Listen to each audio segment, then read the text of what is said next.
Feliz sábado. Feliz sábado a todos. E já todos sabiam qual era o tema da mensagem de hoje, não era? Não é surpresa para ninguém. E, portanto, dentro desta época natalícia, em que andamos todos mais felizes e que durante esta semana potencialmente celebrar o dia de Natal, eu decidi escolher como tema a origem do Natal. Porque, bom, afinal, de onde é que vem o Natal, não é? Porque este dia 25 de dezembro, será que podemos ter certezas sobre isso? E o que é que aconteceu exatamente há 2000 anos atrás? O que é que ficou escrito sobre isto? E, principalmente, de que forma é que podemos aproveitar esta época do ano? Portanto, eu queria começar com um pequeno exercício. E vamos pensar então qual é a primeira coisa que nos vem à cabeça quando pensamos em Natal. Portanto, a primeira coisa que aparece, e se calhar podemos pensar um bocadinho também na segunda, terceira coisa, o que é mais importante, mais relevante nesta época natalícia. Eu trouxe alguns exemplos, vou passá-los a seguir, e poderão ser ou não representativos, não necessariamente aqui da Igreja, mas se calhar mais até a nível da sociedade em que vivemos hoje. Portanto, um primeiro exemplo poderá ser prendas, não é? Presentes. Se calhar era algo ainda mais relevante, mais emocionante quando eu era mais novo, mais pequenino. Pensar no Natal e nas prendas que estavam debaixo da árvore. Mas, sem dúvida, continua a ser algo importante. E, de seguida, a família, não é? Habitualmente, no Natal, aqui, em países que celebram o Natal, normalmente a família reúne-se na véspera ou no dia de Natal e também cria sempre memórias nesse ramo. Ou os doces, a comida, todos os pratos que associamos ao Natal, os almoços, os jantares, toda a comida natalícia. De seguida, talvez a árvore de Natal, toda a decoração de Natal, as ruas que estão iluminadas, a decoração que temos em casa, todos os enfeites de Natal, este tema do branco, do vermelho, do verde. Ou música. Coloquei só ali um exemplo, também há todas estas músicas natalícias. Algumas, provavelmente, nem conseguimos passar esta época natalícia sem ouvir, involuntariamente. E esta personagem, que é o Pai Natal, também muito associado a este período. Mas, se calhar esquecemos de algo. Talvez já estejamos todos a pensar no que é, mas que é realmente o nascimento de Jesus. E não sei qual é o vosso sentimento, a vossa ideia sobre isto, mas creio que é um sentimento mútuo de que o Natal tem sido cada vez mais secular. Portanto, o Natal tem a cada ano sido menos sobre Jesus. E podemos ver, eu procurei alguns estudos sobre isso, sobre como é que o Natal estava a transitar de um feriado religioso para um feriado mais secular. Não existem tão recentes como eu gostava, mas temos ali 2013 e 2017 à esquerda e podemos ver que neste período de 4 anos transitou ali alguma percentagem rumo ao facto do Natal ser algo mais secular e, mais relevante que isso ainda, penso que é aquele ali à direita, 2015, que mostra como é que as gerações veem o Natal. Se veem como algo mais religioso ou mais secular, cultural. E podemos ver ali que a geração mais recente, os millennials, não é? Já estão com uma grande percentagem que o vê de forma cultural. Na verdade, essa percentagem já ultrapassou aqueles que o veem como algo religioso. Portanto, eu gostava de fazer uma espécie de uma viagem no tempo e vamos andando para trás para ver como é que o Natal evoluiu ao longo dos anos. E vamos ter de dar assim uns saltos grandes porque vamos ter de parar bem atrás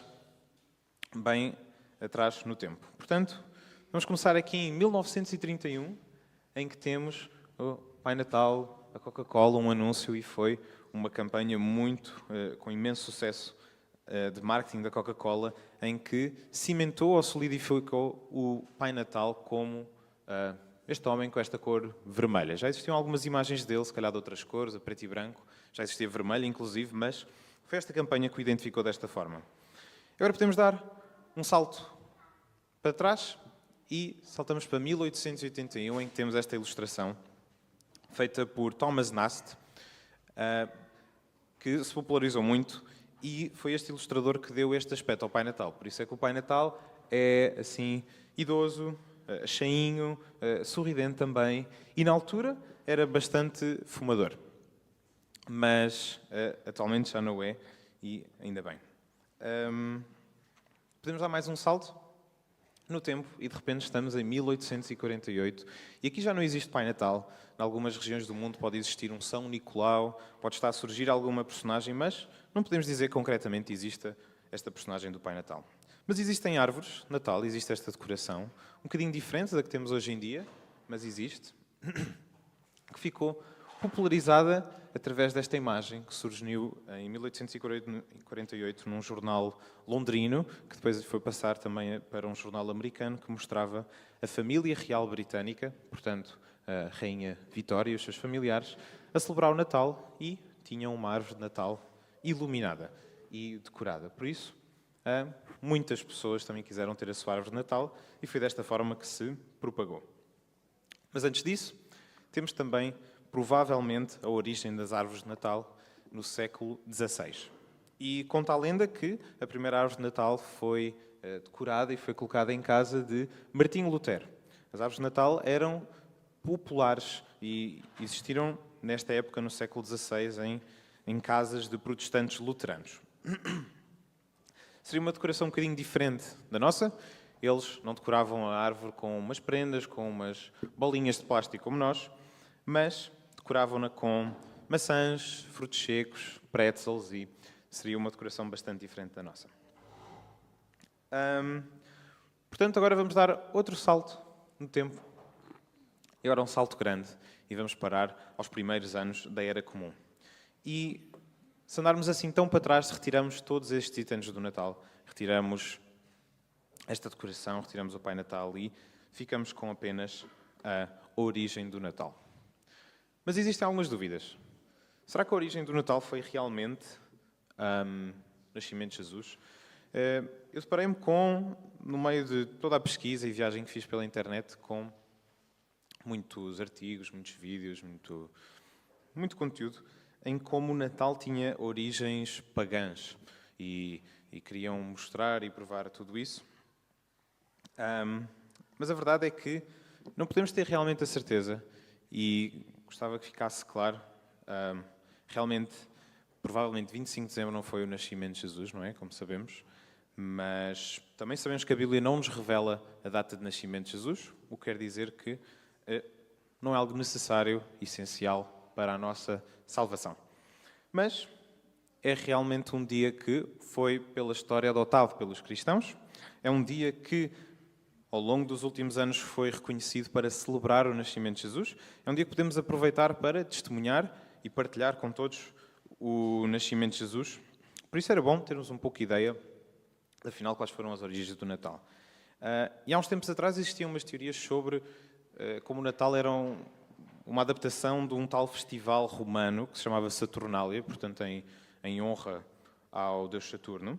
A verdade é que este festival decorria de 17 a 23 de dezembro, por isso nem nunca bateu no dia 25, e recentemente têm vindo a desmentir tudo isto. Portanto, sobramos com duas teorias para a origem deste dia 25 de dezembro. E uma das teorias, se calhar a principal atualmente, mas também está a retroceder um bocadinho, é baseada neste documento. Este é um documento de 354 depois de Cristo, um documento romano, e este documento tinha várias partes, sendo uma das partes um calendário. E neste calendário podemos percorrer os meses todos até chegar ao mês de dezembro. Em dezembro, podemos ler então, no dia 25 de dezembro, a seguinte inscrição. Temos ali, portanto, um N, Invicti, um C, um M e 3 X. O que é que isto quer dizer? O N, temos depois na referência, que quer dizer natalis, ou seja, aniversário ou nascimento. Invicti é uma palavra do latim bastante próxima de uma palavra que temos em português, que é invicto, não é? Que significa nunca vencido.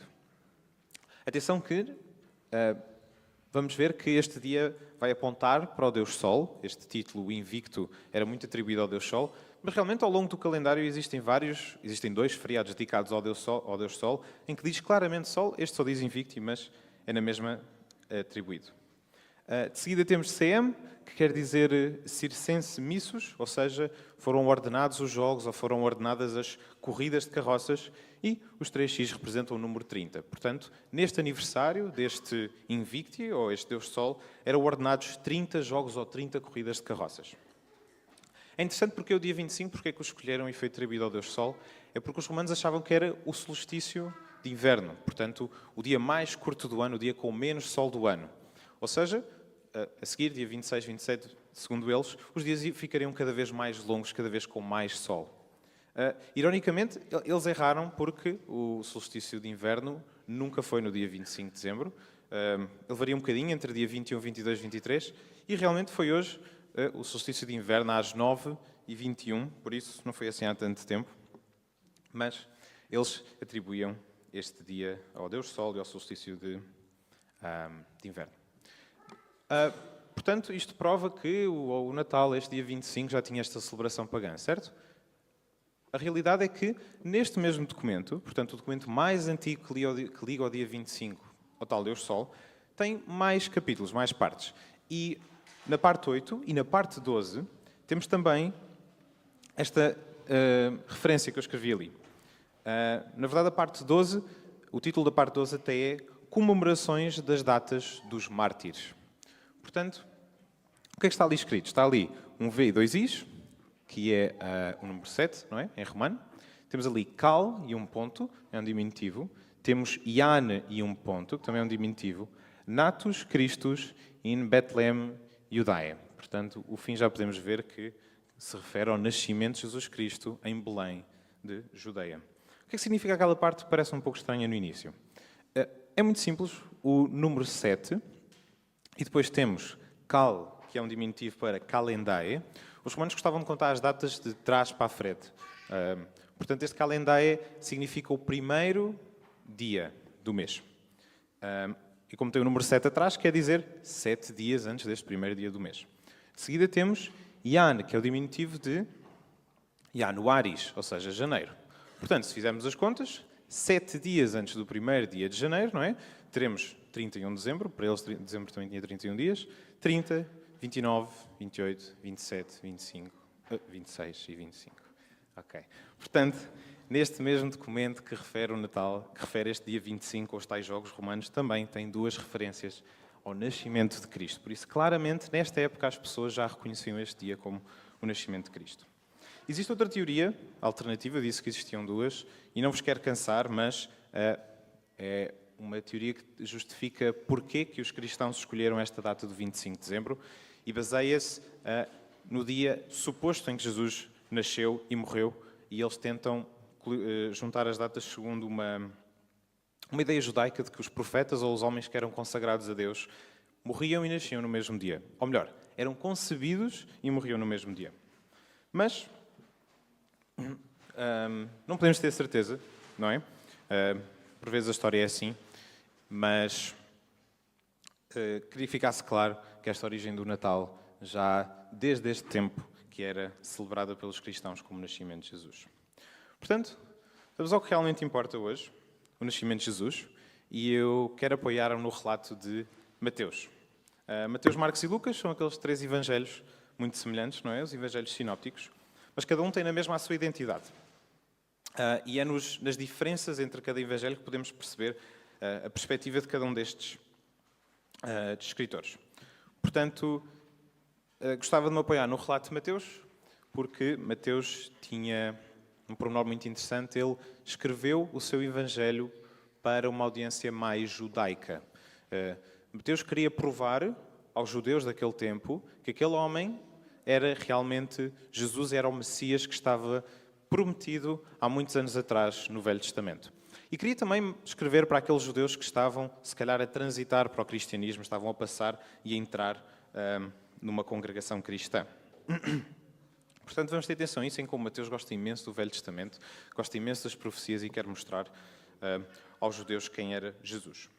E É assim que se inicia o livro de Mateus, o Evangelho de Mateus, livro da geração de Jesus Cristo, filho de Davi, filho de Abraão. E decorre toda a genealogia que não precisamos de ler. Portanto, Abraão gerou Isaac, Isaac gerou Jacó, e saltamos até Obed gerou Jessé, Jessé gerou o rei Davi. Um pronome interessante é que não é Davi, não é? Não é Jessé gerou a Davi como todos os outros que são chamados pelo primeiro nome, é o rei Davi. E o rei Davi gerou a Salomão, e por aí seguimos até à parte de Babilónia, e de Babilónia seguimos até ao fim, onde encontramos José, marido de Maria, da qual nasceu Jesus, que se chama o Cristo. De sorte que todas as gerações, desde Abraão até Davi, são 14 gerações. E desde Davi até à deportação para a Babilónia, 14 gerações. E desde a deportação para a Babilónia até Cristo, 14 gerações. Portanto, porquê uma genealogia? Porquê começar o livro com uma genealogia, não é? Para nós também são interessantes genealogias. A árvore genealógica, conhecer um pouco quem foram avós, bisavós, trisavós, onde é que viveram, o que é que fizeram e conhecer as histórias deles. Mas porquê começar o Evangelho tão importante com uma genealogia? É porque para nós hoje pode ser algo interessante, mas há 2000 anos atrás era mais do que algo interessante. A genealogia era algo muito importante. Era algo que dava a identidade a alguém, a genealogia de alguém, não é? Por isso é que surge Jesus Cristo, filho de Davi, filho de Abraão. Mateus precisava de, no início do seu Evangelho, mostrar aos judeus que podiam potencialmente ler aquele texto de que está aqui a identidade de Jesus, ele cumpre todos os vossos requisitos, toda a genealogia corre até ele, e a partir de agora vamos falar sobre quem ele foi realmente. Portanto, um judeu que pegasse no livro de Mateus e se calhar começasse a ler, perdia-se e dizia, olha, não sei o que é isto, não sei quem é este homem, mas através desta primeira genealogia ele pode ter a certeza desta identidade e é logo uma oportunidade para começar a apresentar Cristo. É interessante também que esta genealogia tem claramente 3 personagens principais, não é? Uma já esperávamos, que é Jesus, não é? A genealogia termina nele e dá-lhe esta identidade. Mas temos mais 2 personagens principais. Filho de Davi e filho de Abraão. E são estas personagens em que Mateus se foca mais. Portanto, porquê Davi? Jesus, filho de Davi. A verdade é que Davi, quando pensamos em Davi, quando lemos as histórias de Davi, se calhar até nos lembramos daquelas histórias em que Davi se calhar fez mais asneira, em que as coisas não correram tão bem, em que podemos retirar uma lição destas histórias. Mas a verdade é que Davi representava o rei ideal do povo de Israel. Os judeus viam Davi como o padrão para ser um rei. Foi a primeira linhagem da família real, digamos, do povo de Israel. Portanto, ele era realmente uma das personagens mais importantes, mais respeitadas do Velho Testamento. E se pensarmos noutras personagens, se calhar vamos pensar em Moisés, não é? Aquele maior profeta do povo de Israel. Podemos pensar nos patriarcas, que também estão aqui, não é? Abraão, Isaac, Jacó. Mas Davi é certamente uma das personagens mais importantes. Um exemplo de fé e um exemplo de liderança para o povo judeu. Portanto, os judeus conheciam muito bem o rei Davi e conheciam muito bem também as profecias que existiam sobre ele e sobre a sua semente. Portanto, uma delas está aqui. Quando os teus dias forem completos e vieres a dormir com os teus pais, então farei levantar depois de ti a tua semente, que procederá de ti e estabelecerei o seu reino. Este edificará uma casa ao meu nome e confirmarei o trono do seu reino para sempre. Eu lhe serei por pai e ele me será por filho, e se vier a transgredir, castigá-lo-ei com vara de homens e com açoites de filhos de homens. Mas a minha benignidade se não apartará dele, como a tirei de Saul, a quem tirei diante de ti. Porém, a tua casa e o teu reino serão firmados para sempre diante de ti, e o teu trono será firme para sempre. Conforme todas estas palavras e conforme toda esta visão, assim falou Natã a Davi. Portanto, os leitores judeus da altura do Evangelho de Mateus certamente conheciam este texto e certamente sabiam porque é que Mateus queria focar-se tanto em como Jesus era o filho de Davi. Também tenho aqui mais 2, podemos só ler as partes que estão a vermelho. Porque brotará um rebento do tronco de Jessé, portanto o pai de Davi, e das suas raízes um renovo frutificará. E depois ali mais em baixo a vermelho, e acontecerá naquele dia que as nações perguntarão pela raiz de Jessé, posta por pendão dos povos, e o lugar do seu repouso será glorioso. Os judeus conheciam muito bem estes textos. Eles sabiam muito bem que viria um Messias da linhagem de Davi. E é interessante também, não tenho aqui um texto de Mateus 21:15, mas quando é que Jesus aceitou oficialmente e de forma pública o título de Messias? Foi ali uma semana antes da sua morte, não foi? Foi na entrada triunfal de Jerusalém. E nesse momento, quem é que estava muito incomodado? Os fariseus, na altura, claramente. Porquê? Porque as crianças cantavam e clamavam Hossana ao filho de Davi. Portanto, reconheciam Jesus como o filho de Davi. Isto inquietou muito os judeus. O primeiro motivo porque eles tinham medo dos romanos, não é? O povo naquele momento estava sob o jugo de Roma. Eles tinham de ter cuidado com estas figuras que surgiam e que podiam causar uma revolta, não é? Tinham medo da opressão romana. Mas o facto que realmente os incomodava mais é de que Jesus não rejeitou este reconhecimento de filho de Davi, de Messias. Isto é que os incomodava realmente, porque, como sabemos, eles tinham um grande problema de expectativas. Eles esperavam um Messias libertador do povo, ou seja, que libertaria do jugo romano, um Messias que viria instaurar um reino terrestre, mas em vez disso surgiu um Messias libertador do pecado e da morte e um Messias que, em vez de vir a instaurar um reino terrestre, veio preparar o caminho para um reino celestial. Portanto, Jesus como filho de Davi, e podemos então focar-nos na terceira personagem principal daquela genealogia, Abraão. E porquê Abraão? Se Davi era a figura histórica mais importante daquele reino de Israel, não é? Foi aquele rei. Abraão foi a origem do povo de Israel. Como a Bíblia muitas vezes diz, o Deus de Abraão. E, portanto, ligar Jesus a Abraão era o mesmo que ligar Jesus ao Deus de Abraão. Ao Deus que era, segundo eles, apenas do povo de Israel. De certa forma que temos aqui também duas profecias no Velho Testamento sobre isso. Em Gênesis diz: e abençoarei os que te abençoarem, e amaldiçoarei os que te amaldiçoarem, e em ti serão benditas todas as famílias da terra. E depois temos um versículo semelhante à frente: e em tua semente serão benditas todas as nações da terra, porquanto obedeceste à minha voz.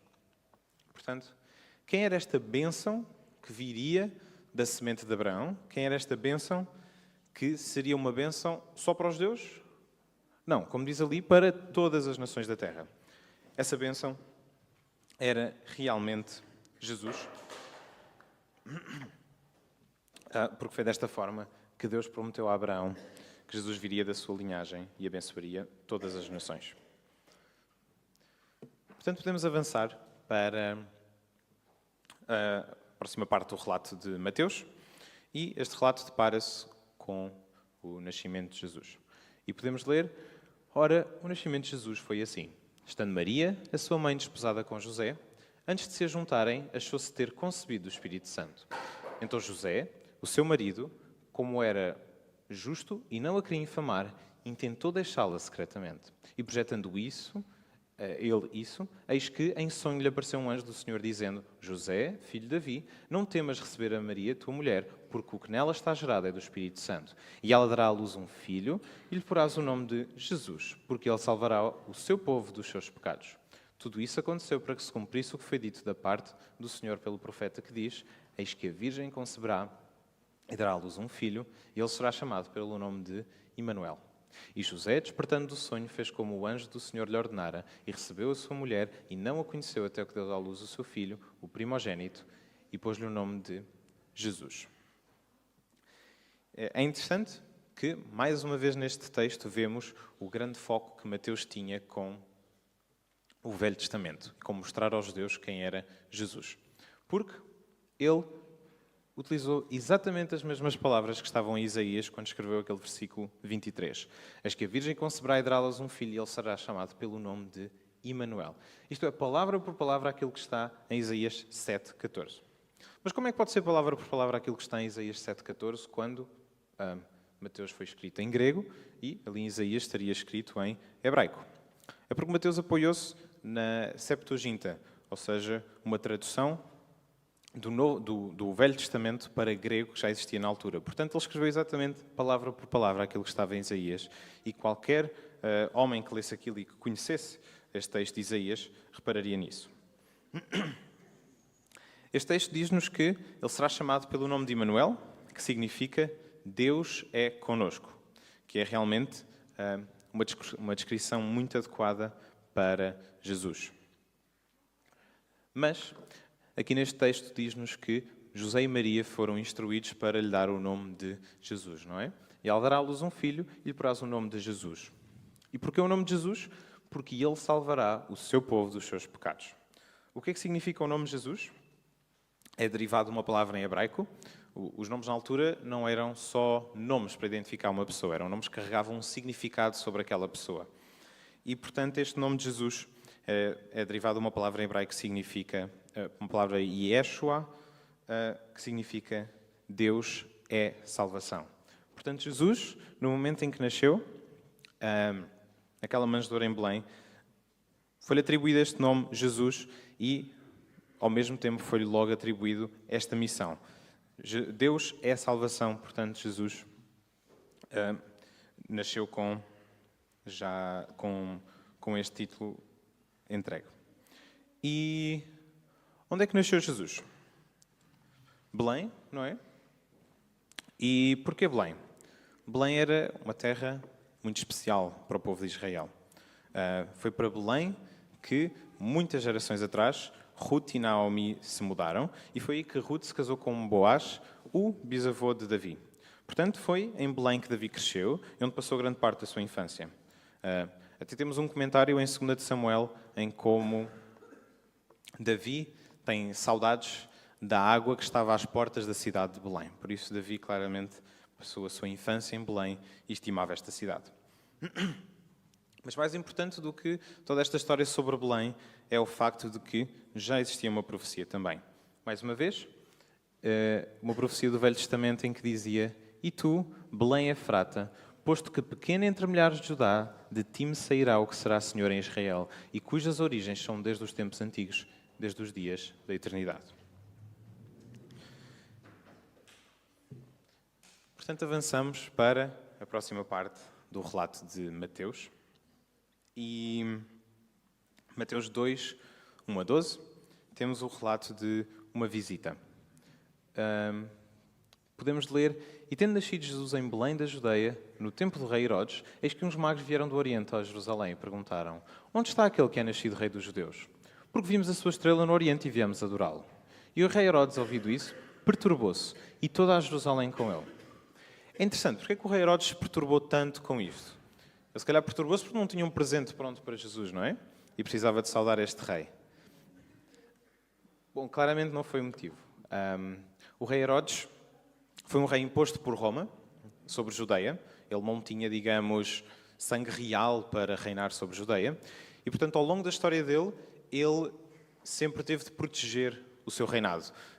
Ou seja, ele mandou matar todos os rivais que surgiram, todos os potenciais rivais que surgiram ao seu reinado, inclusive alguns dos seus filhos.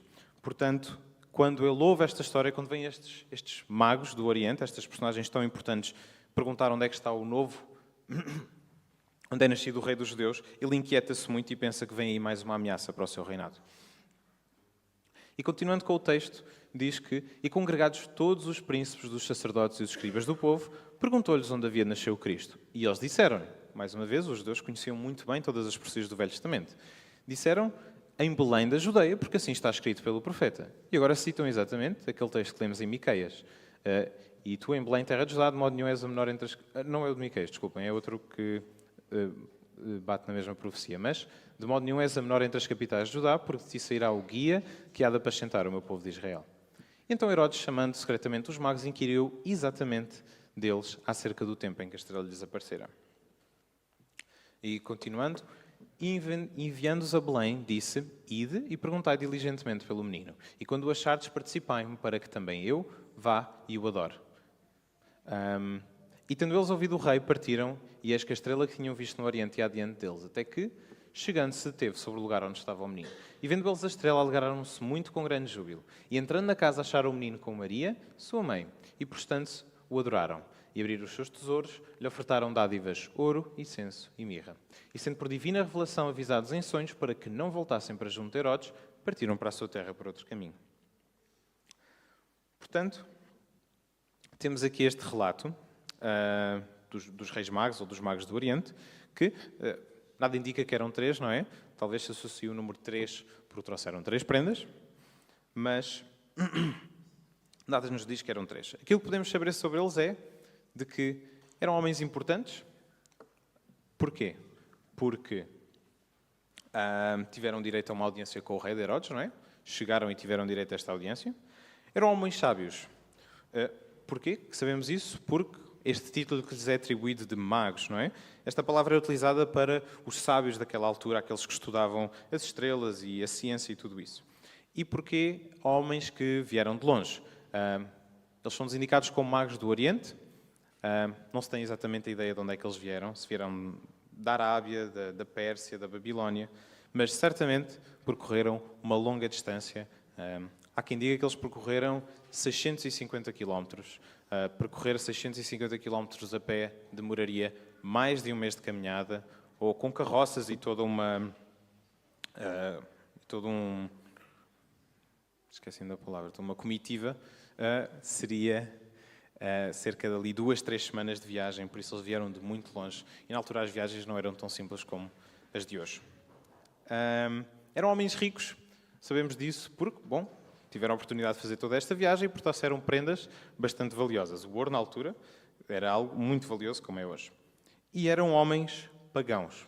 Eram homens que não pertenciam ao povo de Israel, mas, curiosamente, eram homens que estudavam e conheciam as profecias hebraicas. Foi assim que eles perceberam que vinha aí um rei dos judeus.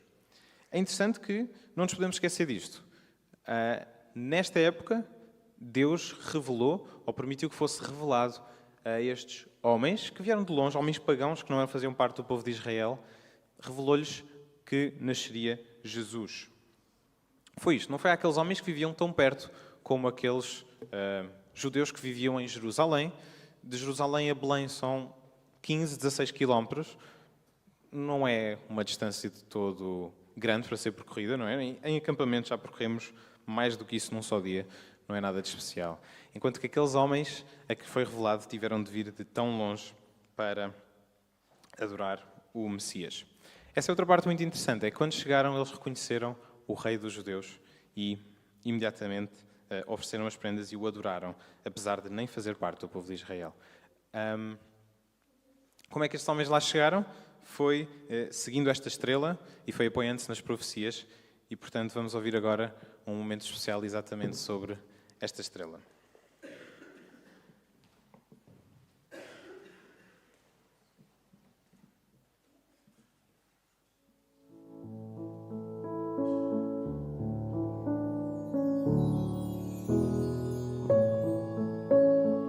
Naquele tempo, a estrela brilhou para todos. Muitos a viram, muito poucos a reconheceram, mas apenas 3 a seguiram. É verdade, era só uma pequenina estrela, mas deveria ter tanto valor para que aqueles 3 corressem atrás dela. Foram-se por caminhos desconhecidos, acompanhados por sorrisos irónicos, incrédulos. Apenas 3 contra todo o mundo.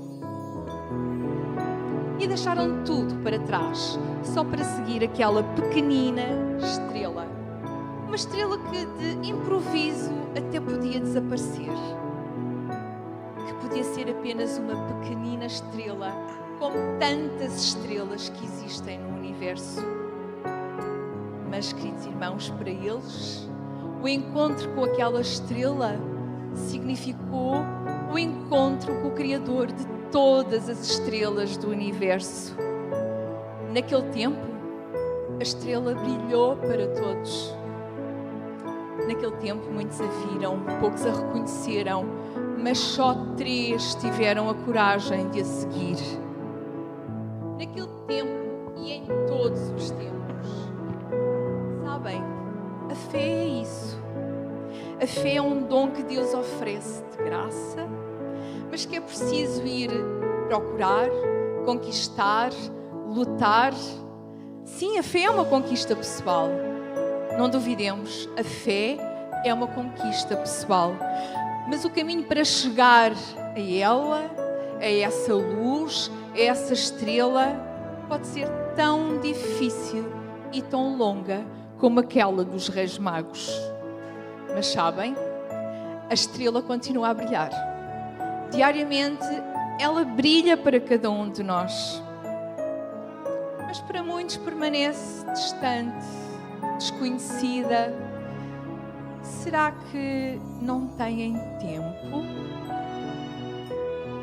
Ou será coragem de olhar para o alto e reparar no brilho dessa estrela? É natural.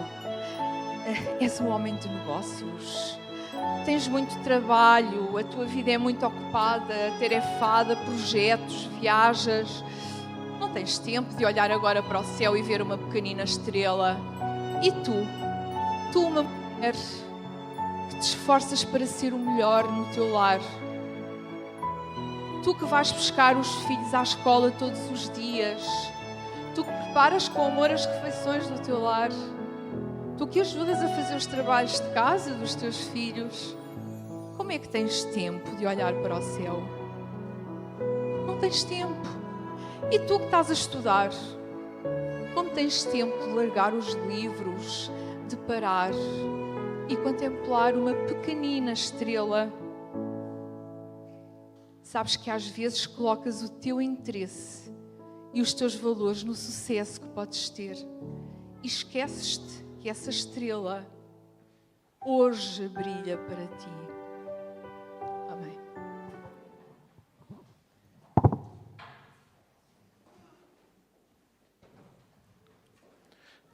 Obrigado. E desta forma gostava de concluir com uma questão. Qual é a melhor altura do ano para testemunhar? E se estão a olhar para ali e querem responder que é o Natal, bom, isto era uma pergunta rasteira, porque todas as alturas do ano são boas para testemunhar. Mas a verdade é que agora no Natal, nesta época natalícia, e com o Natal, que ainda é reconhecido por muitos como o nascimento de Jesus, as pessoas estão mais abertas, estão mais receptivas a ter uma conversa sobre Jesus. Por isso, esse é o meu apelo, aproveitar o Natal para testemunhar e para maximizar os nossos esforços nesta época em que as pessoas estão mais receptivas a ouvir falar sobre Jesus. É assim que termino. Uma feliz semana natalícia e o resto de um bom sábado para todos.